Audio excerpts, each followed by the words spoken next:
Buenas noches, hermanos. Un saludo, por supuesto, y un gusto para mí poder tener presente, ¿cierto?, en este día jueves, en la noche, poder tener el mensaje. Sabemos que continuamos con esta situación, así que obviamente vamos a seguir con ánimo, con fuerza, ¿cierto?, tratar de seguir adelante en esta situación y, por supuesto, nunca dejando de estudiar la palabra del Señor, que es, por supuesto, como cristianos, nuestra prioridad, sobre todo en estos tiempos, cuando, entre comillas, ¿cierto?, tenemos más tiempo. Así que, por supuesto, nuevamente, un fuerte abrazo. Yo sé que hay muchos hermanos que no hemos visto, ¿cierto? Yo personalmente no he visto a varios, no he conversado con varios de ustedes, pero también eso mismo debiese motivarnos a comenzar a llamarnos, a comunicarnos de manera más fluida.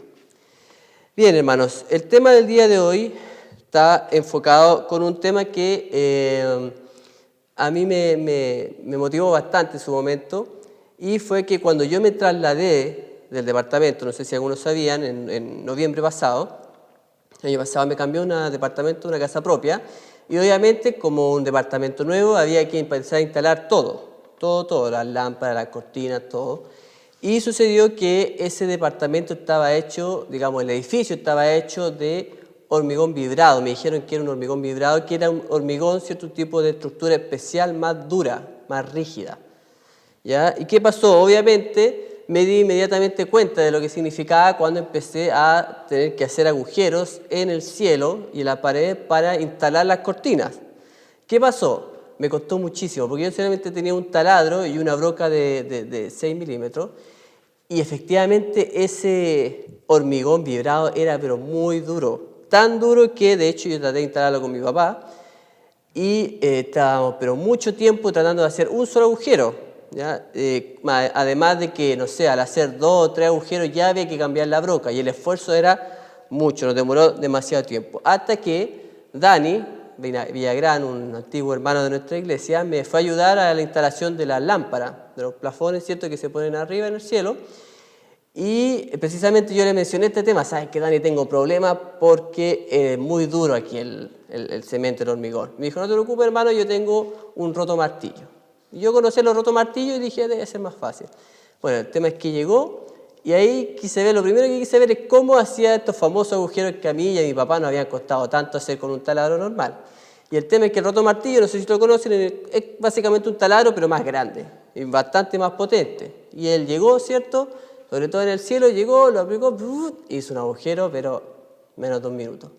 Y lo que yo me demoraba cerca de 10 minutos en hacer un puro agujero, tratando de que el taladro descansara, que se enfriara y todo, él se demoraba, pero hacía 10 agujeros en 10 minutos. O sea, era una cosa que no tenía nada que ver. Y algo que Dani me dijo y que me hizo pensar precisamente para esta prédica, es que él me dijo, que hermano, en realidad me dijo, cuando uno utiliza la herramienta adecuada, todo el trabajo se hace mucho más fácil. Me dijo eso y en realidad me dio para pensar mucho.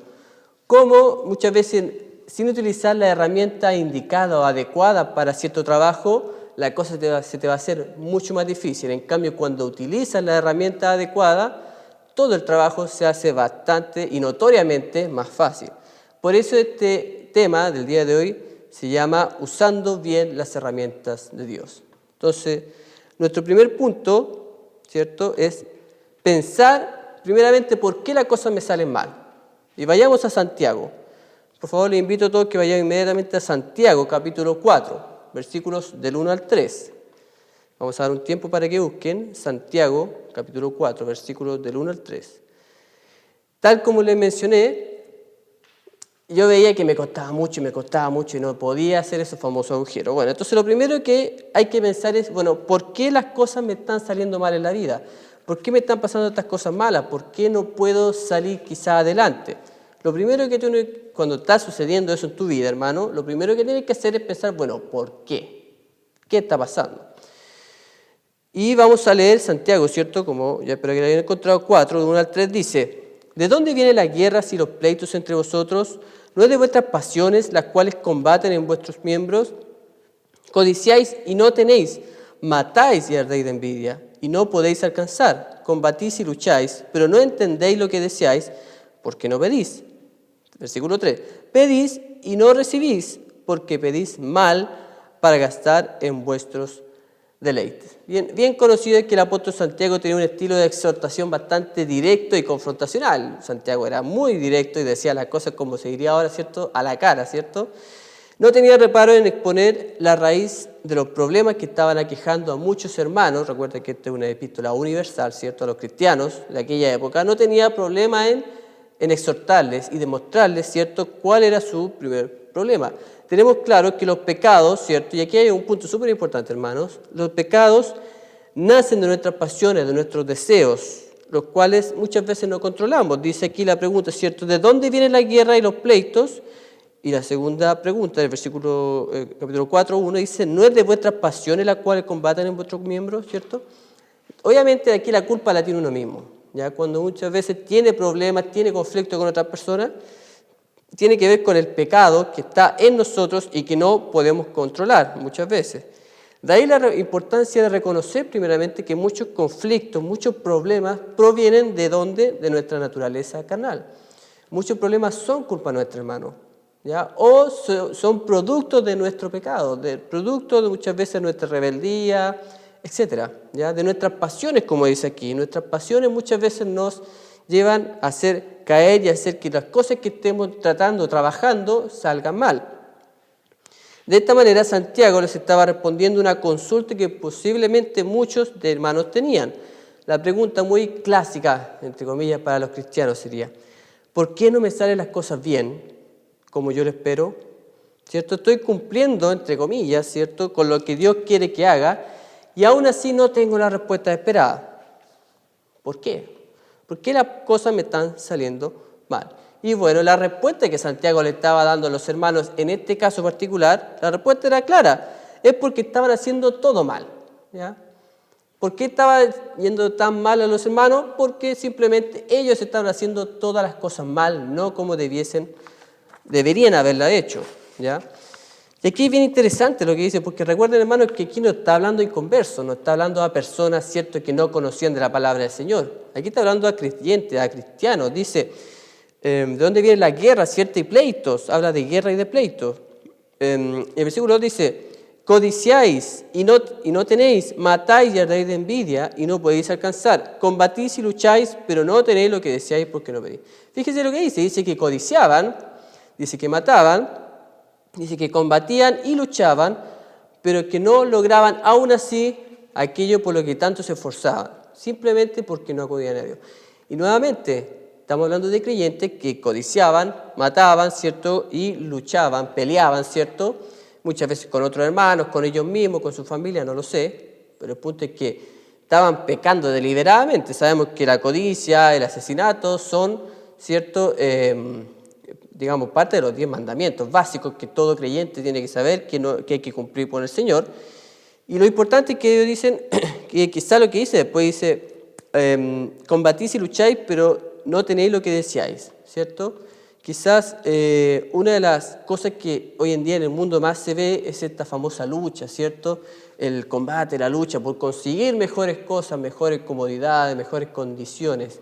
Pero fíjense que efectivamente la palabra del Señor dice que por más que uno luche y se esfuerce, ¿cierto?, y pelee por las cosas que considera o no justas, muchas veces no lo van a conseguir simplemente porque no acuden a Dios, porque intentaban arreglar, entre comillas, ¿cierto?, las cosas a su manera, y por supuesto eso complicaba todo, absolutamente todo, ¿ya? Así que fíjense en esto, este grupo de cristianos que a través de su propia iniciativa trataban de conseguir luchar, se esforzaban, ¿cierto? Inclusive mataban, decía codiciaban, mataban, obviamente lo entendemos en un sentido, ¿cierto?, como lo que Cristo mencionó, ya no tan literal, pero al final todo les salía mal, todo les salía negativo. Y aún así, habían creyentes, ¿cierto?, que pedían a Dios, como dice el versículo 3, dice, pedís, o sea, algunos no pedían, simplemente hacían las cosas como querían, habían otros que sí pedían, oye, pero yo estaba orando al Señor por esto, bueno, pero dice, y no recibís, bueno, ¿por qué no recibo? Bueno, simplemente porque piden mal para gastar en vuestros deleites, dice Santiago. Obviamente quienes pedían, pero más encima lo hacían mal, ya que solo buscaban su beneficio personal, sin considerar la voluntad del Señor. Hermano, esto debería hacernos pensar si es que todos los esfuerzos que estamos haciendo, que yo estoy haciendo para salir adelante en mi vida, para superarme, para conseguir una mejor vida, se han hecho realmente en base a mi propio esfuerzo y por medios humanos, o bien lo he hecho sometiéndome, ¿cierto?, a la voluntad del Señor y dejándolo mis anhelos a Él. ¿Ya? Básicamente en la vida, hermanos, tenemos dos maneras de hacer las cosas, ¿ya? Una a través de nuestro esfuerzo humano, que por si acaso siempre el esfuerzo humano aún así tiene frutos, eso es cierto, ya hay cosas de ver en el mundo, pero una cosa es las cosas que yo puedo conseguir a través del esfuerzo humano y otra a través, cierto, de seguir la voluntad del Señor, finalmente dejándole todas mis necesidades, todos mis anhelos a Él, no siendo egoísta y buscando el deleite personal. ¿Ya? Entonces vemos que hay dos caminos. Obviamente, si hacemos lo primero, es decir, conseguimos cosas a través del esfuerzo humano, a través del sacrificio, de la lucha, como dice ahí, vamos a conseguir cosas. En realidad, téngalo claro que muy probablemente muchos van a conseguir cosas. Pero también pueden fallar y aún nuestros logros pueden desaparecer rápidamente, como se ha podido apreciar hoy en día. Hoy en día cientos de negocios, miles quizás de negocios están quebrando, esfuerzos quizás de personas de décadas, ¿cierto? De décadas trabajando, consiguiendo crear una empresa, consiguiendo renombre y todo, y simplemente ya sea por las crisis sociales que vivimos anteriormente o la pandemia de ahora, su empresa en quizás unos pocos meses se fue a la quiebra y todo desapareció. Eso es el esfuerzo humano, yo creo que ese es el resumen muchas veces del esfuerzo humano. ¿Se consiguen cosas? Sí, pero son absolutamente temporales y muy frágiles, ¿ya? Y eso es lo que está obviamente criticando también Santiago. Mientras que si los ajustamos a lo que Dios quiere, sea lo que sea que consigamos, ¿cierto?, tendremos la tranquilidad que es el Señor el que nos está dando y por lo tanto de Él depende que lo que tenemos se mantenga o no, ¿ya? Y eso es ese es un cambio de mentalidad absolutamente distinto porque efectivamente igual se pueden perder las cosas que conseguimos a través de lo que el Señor quiere, pero tenemos la tranquilidad que el Señor va a proveer y por supuesto lo que Él da lo va a mantener si es que es su voluntad. Hace una semana terminé de leer el Secreto Espiritual de Hudson Taylor y en realidad era bastante impresionante este hombre cómo básicamente fue designado, digamos con pura fe, ¿cierto?, a China, estamos hablando de mediados de 1800, 1850, con su familia, sus hijos y todo, fue a China y básicamente no tenía, ¿cierto?, los recursos, al menos la misión que lo había enviado no tenía los recursos suficientes siquiera para mantenerlo y aún así él iba y consiguió levantar una misión increíble hacia 1900 ya, después de 50 años de ministerio, con cientos de misioneros en toda China y él en un comienzo no tenía prácticamente nada, pero él siempre mantuvo su fe de que el Señor lo había enviado ahí y que el Señor lo iba a mantener. Y la verdad, si usted lee el libro, conoce su historia, es que fue un constante altibajo. El Señor le proveía de dinero, pero muchas veces habían problemas sociales, guerra, etc. Y en un vaivén, pero finalmente siempre terminaba en lo que él sabía que era la voluntad del Señor, que era evangelizar la China, y lo consiguió. Entonces yo creo que ahí está, ¿cierto?, el punto principal entre conseguir cosas al modo del ser humano o al modo divino. Más allá de que se pierdan uno al otro, sabemos que a través de Dios las cosas se van a mantener porque sigue su voluntad. Entonces vimos que el primer punto, ¿cierto?, era pensar por qué las cosas iban mal. Ya nos dimos cuenta que podía ser porque estaba haciendo las cosas de la manera mía, ¿cierto?, y no de la manera de Dios.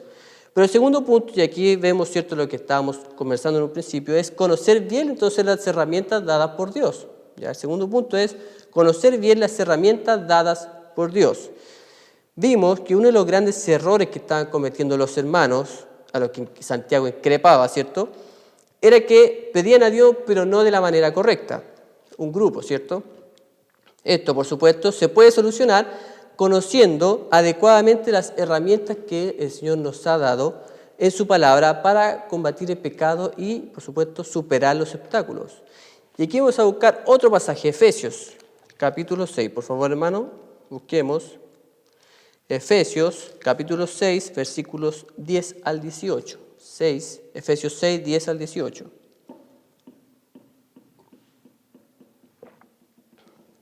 Aquí vemos un pasaje muy, muy conocido, ¿cierto?, acerca de la armadura de Dios, ¿cierto?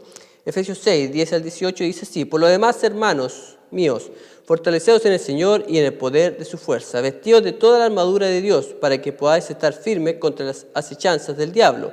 Porque no tenemos lucha contra sangre y carne, sino contra principados, contra potestades, contra los gobernadores de las tinieblas de este siglo, contra huestes espirituales de maldad en las regiones celestes. Por tanto, tomad toda la armadura de Dios para que podáis resistir en el día malo y, habiendo acabado todo, estar firmes. Estad, pues, firmes, ceñidos vuestros lomos con la verdad y vestidos con la coraza de justicia y calzados los pies con el apresto del evangelio de la paz. Sobre todo, tomad el escudo de la fe, con que podáis apagar todos los dardos de fuego del maligno. Tomad el yelmo de salvación y la espada del Espíritu, que es la palabra de Dios, orando en todo tiempo, con toda oración y súplica en el Espíritu, y velando en ello con toda perseverancia y súplica por todos los santos. Bueno, aquí ya cambiamos, ¿cierto? En este caso está hablando el apóstol Pablo. Pablo nos expone de una manera muy ilustrativa lo que era, ¿cierto?, lo que él consideraba, por supuesto por inspiración divina, la armadura de Dios, que Dios nos da para combatir y estar firmes en los momentos más malos de nuestra vida. Fíjense que cada elemento de armadura se asocia con el aspecto espiritual al que está protegiendo. Por ejemplo, lo primero que dice ceñid, ¿cierto?, el versículo 14 dice: estad pues firmes, ceñidos vuestros lomos. ¿Ya? Ese concepto de ceñir, fíjense que la Biblia habla mucho de ceñirse, ¿cierto? Que se ceñían significaba que se ponían un cinto, ¿cierto?, aquí en la cintura, y eso les apretaba. Obviamente cuando andaban con ropa, entre comillas, de civil, ¿cierto?, le apretaban su túnica, ¿cierto? Pero en el caso de los soldados lo que hacía era apretarle la armadura, ya por adelante y por atrás. Lo que hacía ese cinto, se los apretaban, se los ajustaban al cuerpo, y además ese cinto servía para llevar su espada u otras herramientas que tuviesen que llevar. Entonces lo primero que dice, habla del cinto, que da la sujeción y la firmeza. Dice ahí, ceñidos, ¿cierto?, los lomos con la verdad. Entonces el primer punto dice que el primer, digamos, instrumento que dice el cinto, que da sujeción y firmeza, lo relaciona con la verdad, ¿cierto?, con la verdad que conocemos a través del Evangelio, de su palabra de Dios. Obviamente la verdad, ¿cierto?, que nosotros conocemos, nos da la sujeción y la firmeza para poder ajustarnos toda la armadura del Señor.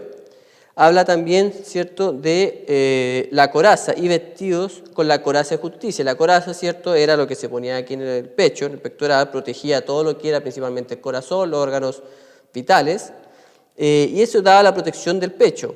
Aquí dice ahí que la coraza de justicia, la justicia siempre se asocia a los actos de justicia, y en este caso de los creyentes que a través de sus actos, ¿cierto?, se pueden proteger de las acechanzas nuevamente del diablo. Habla también del calzado, versículo 15, dice: y calzados los pies con el apresto del evangelio de la paz. Recordemos que ellos usaban sandalias, los soldados. Recordemos, me faltó mencionar que este tipo de armadura era especial de los romanos. Recordemos que Pablo estuvo muy asociado con el ejército romano. ¿Ya? Obviamente en ese entonces era el mayor ejército del mundo, y él estaba visualizando un soldado romano y estaba tratando de ilustrarlo acá. Y estos soldados romanos usaban sandalias que se amarraban tanto al talón, al pie, como hasta el tobillo, ¿ya? Y lo importante es que le daban buena movilidad, pero también tenían una especie de clavos, con lo cual se podían sujetar y afirmar más en la tierra. Obviamente el calzado daba la movilidad y la firmeza, el agarre, que dice que aquí esa firmeza y ese agarre, esa movilidad la da, por supuesto, el Evangelio y las doctrinas que están en él. Entonces, fíjense aquí cómo cada pieza la va asociando a un aspecto bíblico, y ese aspecto bíblico lo que debiese generar en nuestra vida. Ya el calzado, la movilidad, ¿cierto?, y la firmeza que nos da la doctrina del Evangelio. Posteriormente habla, estoy haciendo un resumen, ¿cierto?, de la famosa armadura de Dios. Del escudo dice también, versículo 16, sobre todo tomad el escudo de la fe, con que podáis apagar todos los dardos de fuego maligno. ¿Ya? El escudo, por supuesto, era un escudo rectangular de un poco más de 1 metro, ¿cierto?, que lo que daba era una protección completa, a diferencia, ¿cierto?, quizás de aquí el pectoral. El escudo le daba toda la protección, ¿cierto?, completa, y que eso lo da la fe. ¿Ya? El escudo de la fe te da una protección total a tu vida. Vemos ya hacia el final el yelmo que protegía la cabeza, ¿cierto? El casco que daba el yelmo de la salvación, que daba la confianza a nivel mental, ¿cierto? Protegía tu cabeza, porque efectivamente a nivel intelectual lo que te protege de eso es la confianza en la salvación. Y finalmente la espada del Espíritu, que es la única arma de ataque, ¿cierto? Que lo da la palabra de Dios. La única manera, como Cristo mismo lo hizo con Satanás, la única manera de atacar al diablo es a través de la espada del Espíritu y de su palabra. La única manera que Cristo atacó a Satanás fue así. Por último, la importancia, ¿cierto?, radica en la orden, ¿cierto?, imperativa, o sea, en una orden que Pablo da en el versículo 11 cuando dice, vestíos de toda la armadura de Dios. Ya no es una opción, no es como, oye, conveniente, sino que es una orden, vestíos de esa armadura. Ya están los elementos, tienen que vestirse con eso. ¿Por qué? Porque de esa manera van a estar firmes ante los engaños y los ataques de Satanás y, por supuesto, como vimos, de nuestra propia carne. De aquí viene otra pregunta importante. Pero claro, ¿cómo voy a vestirme correctamente si ni siquiera sé para qué sirve cada elemento y ni siquiera sé dónde se pone? Imagínense, hoy en día tratar de ponernos esa armadura no tendríamos idea porque casi no lo hemos visto y jamás lo hemos usado. Nos pondríamos quizás cualquier pieza dada vuelta, como sea. Entonces, la pregunta para todos nosotros también es, bueno, ¿cómo voy a poder protegerme de esta armadura si es que ni siquiera sé cómo se utiliza? Ni siquiera sé, ¿cierto?, cómo encontrarla. Bueno, hermano, el conocimiento bíblico es el que trae paz, ya que sabiendo lo que el Señor promete y nos entrega para sobrellevar los días difíciles, tenemos la oportunidad de utilizar las herramientas de la manera correcta. O sea, obviamente conocemos, ¿cierto?, la estructura, ¿cierto?, que el Señor nos da para poder protegernos, pero obviamente cómo me voy a proteger si no las sé utilizar. Y ahí viene el último y más importante punto, de que hay que usar bien las herramientas dadas por Dios. Usar bien las herramientas dadas por Dios. Vayamos a 2 de Timoteo 2:15. Vamos a ese pasaje, a la segunda epístola de Timoteo, Timoteo 2, capítulo 2, versículo 15. Dice así, 2 Timoteo 2:15, procura con diligencia presentarte a Dios aprobado, como obrero que no tiene de qué avergonzarse, que usa bien la palabra de verdad. ¿Cierto? Bueno, queda claro que los esfuerzos humanos sin considerar a Dios terminan siendo finalmente inútiles, como así también mal utilizar los instrumentos dados por Dios para, por supuesto, conseguir mis intereses personales también son inútiles. Entonces, la mejor opción que cada uno de nosotros debe tomar sencillamente es utilizar correctamente las herramientas que el Señor nos ha entregado en su palabra. En ese sentido, para todos nosotros, 2 de Timoteo 2:15 debe ser una motivación, ¿cierto?, para capacitarnos más y de mejor manera en el crecimiento espiritual, aprovechando, ¿cierto?, ahora que estamos también hablando del Día del Trabajador, bueno, precisamente nosotros, dice aquí la palabra, que somos como obreros, ¿cierto?, tenemos que capacitarnos, dice aquí, procura con diligencia presentarte a Dios aprobado. Bueno, el concepto de procurar obviamente tiene que ver con un sentir, con un deseo llevado a la acción, es decir, yo cuando procuro conseguir algo es porque realmente me estoy moviendo para conseguirlo, ¿cierto? Ese sentimiento debe ser para, ¿cierto?, procurar con diligencia, es decir, con prontitud, presentarte a Dios aprobado, ¿ya? Básicamente lo que está diciendo aquí, hermano, cada uno de nosotros debe estar preparado o debe tener la mentalidad de capacitarse, ¿cierto?, para presentarse ante nuestro jefe, que es Dios, ¿cierto?, aprobado como un trabajador ejemplar, que sabe hacer bien su trabajo y que por lo mismo sabe usar bien las herramientas que su trabajo requiere, de tal manera de no avergonzar al jefe que lo ha contratado para dicho trabajo, que por supuesto es Dios. Obviamente sabemos que cuando un trabajador en el currículum, ¿cierto?, miente y dice que no, yo sé trabajar con tal cosa, con tal programa, y bueno, lo contratan y ya lo ponen ahí a trabajar con el programa y no sabe utilizarlo, inmediatamente queda en vergüenza, ¿cierto? Se dice, oye, parece que mentiste aquí. Bueno, eso para nosotros no debiese pasar jamás, ¿ya? Eso debiese ser responsabilidad nuestra, suya, mía, ¿cierto? Capacitarnos y no avergonzar a nuestro jefe, a nuestro Dios. Por algo dice, presentarte a Dios aprobado, ¿cierto? Como obrero, entiendan el concepto que habla acá, como obrero que no tiene de qué avergonzarse, ¿cierto? En definitiva, nuestra responsabilidad conocer, aprender y utilizar, recordar, conocer, aprender y utilizar finalmente las herramientas que Dios nos ha entregado para cumplir con su labor, es responsabilidad nuestra. Como también eso nos va a ayudar a crecer, a salir adelante en situaciones complejas como las que estamos sufriendo en este tiempo, hermanos. Nosotros, si estamos hablando de las herramientas, si estamos hablando de la armadura de Dios, si estamos hablando del estudio bíblico, de la oración, etcétera, todo eso no es por cumplir. Eso no es simplemente porque yo tengo que leer todos los días mi Biblia, ¿cierto? Y yo cumplo con eso, entonces estoy bien con Dios. Va más allá de eso, va más allá, ¿cierto?, de una orden, de una necesidad, que bueno, soy cristiano, bueno, tengo que leer la Biblia.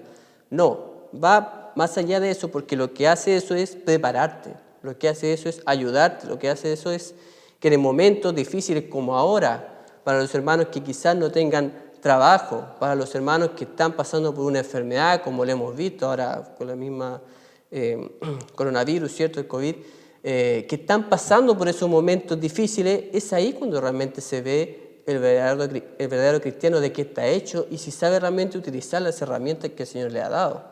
Estamos hablando, ¿cierto?, de que hay una enorme diferencia entre los cristianos que simplemente venían y cumplían y aquellos cristianos que realmente se prepararon bien, con diligencia, dice, ¿cierto?, su palabra, aprobado. No desaprobado, sino que aprobado. Como decíamos, se puede en la práctica comprobar con enorme diferencia entre utilizar una herramienta, como decía yo, que no era la ideal, es decir, un taladro que podía servir, pero al final requería más esfuerzo, y un rotomartillo que lo hacía el mismo trabajo, pero de manera mucho más fácil, no se cansaba el que lo usaba, no se cansaba la máquina, ¿cierto? Se ve inmediatamente la diferencia. Bueno, esa misma diferencia la vamos a comprobar nosotros, ¿ya? Porque vamos a notar que con mi esfuerzo consigo menos cosas y quizás cosas mucho más que se mantienen menos en el tiempo que a diferencia de lo que con Dios puedo conseguir, ¿ya? Esa diferencia, ¿cierto?, se da porque no estamos utilizando correctamente las herramientas que Él nos dio y los resultados finalmente van a quedar expuestos siempre, siempre se va a ver los resultados finales. De esta manera, hermanos, tengan por seguro que nos ahorraremos mucho cansancio, sufrimiento y nos vamos a evitar muchos errores si es que lo hacemos las cosas de la manera correcta, que el Señor nos pide, nos manda, ¿ya? Si hacemos las cosas bien, obviamente vamos a tener buenos resultados. Si hacemos las cosas mal, vamos a tener malos resultados. Y por eso, hermanos, ya para finalizar todo, quería, por supuesto, dejarles esta motivación, este ánimo, ¿cierto?, de que a pesar de que las cosas se ven difíciles, a pesar de que las proyecciones se ven, la verdad, bastante malas, no hay que esconder la verdad, ¿cierto?, aún así tenemos su palabra, aún así podemos comunicarnos entre nosotros y podemos apoyarnos. La iglesia, para que sepan, quizás no está reunida en un lugar específico como acá, como siempre lo hacíamos, pero aún así sigue siendo la iglesia. Y la iglesia se está apoyando entre los hermanos. Para que sepan, la iglesia está apoyando a muchos hermanos y también responsabilidad de ustedes, de cada uno de ustedes, que se contacten con los hermanos. Si hay un hermano que quizás ustedes dirían, quizás con este hermano no he conversado mucho tiempo, bueno, es su responsabilidad ahora de comunicarse con ellos. Así que además les dejo esa motivación para que compartamos y podamos, ¿cierto?, comunicarnos de mejor manera con los hermanos. Buenas noches.